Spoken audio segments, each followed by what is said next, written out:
ঢাকায় সিনেমার ৫৮ জন কিংবদন্তিকে সংবর্ধনা দিল ঢাকা দক্ষিণ সিটি কর্পোরেশন।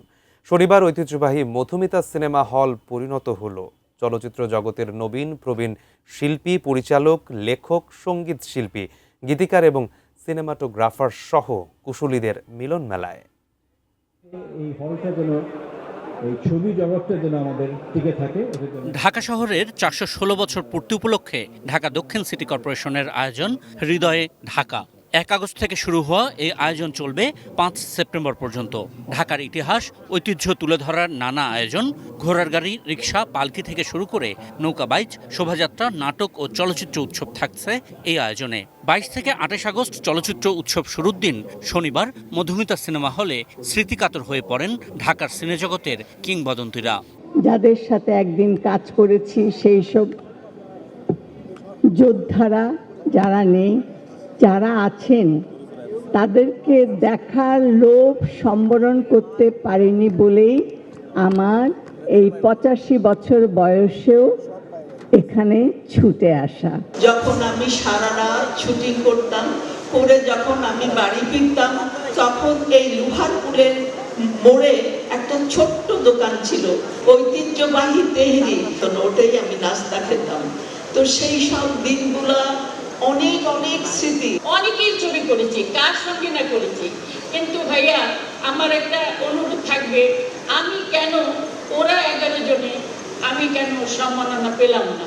আমি জানি আমার নাম না হলো সেটা কেটে যায়। যাদের জন্য এককালে সিনেমা হলে থাকতো উপচে পড়া ভিড়, তাদের অনেকেই আজ জাগতিক সমীকরণের বাইরে। স্মৃতিকাতর এই দিনে স্বজনেরা করলেন সেই সব কিংবদন্তির প্রতিনিধিত্ব।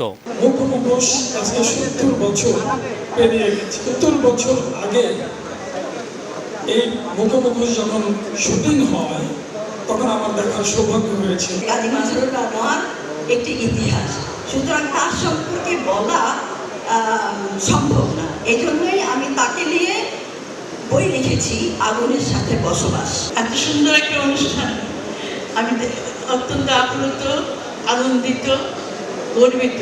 এত সুন্দর অনুষ্ঠান শিগগিরই আর হয়নি।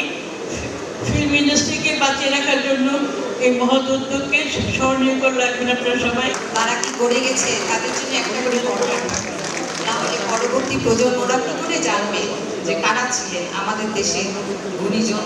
তারা তো প্রজন্মের পর প্রজন্মকে তো জানতে হবে। চলচ্চিত্র সমাজ, রাষ্ট্র, মানুষকে যা দেয় তাতে এই শিল্পকে রক্ষা করা রাষ্ট্রেরই দায়িত্ব, এমনটাই বলছেন অনুষ্ঠানের প্রধান অতিথি, সদ্য প্রধানমন্ত্রীর রাজনৈতিক উপদেষ্টার দায়িত্ব নেওয়া জহিরুদ্দিন স্বপন।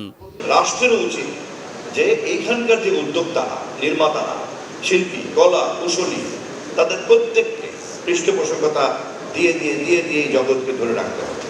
ঢাকা দক্ষিণ সিটি কর্পোরেশনের আয়োজন হৃদয়ে ঢাকা ৪১৬ এর মূল আনুষ্ঠানিকতা থাকছে আগামী শনিবার ঢাকার লালবাগ কেল্লায়, যেখানে প্রধানমন্ত্রী তারেক রহমান প্রধান অতিথি হিসেবে থাকার কথা। Ashikur Rahman Apu, ATN news, Dhaka.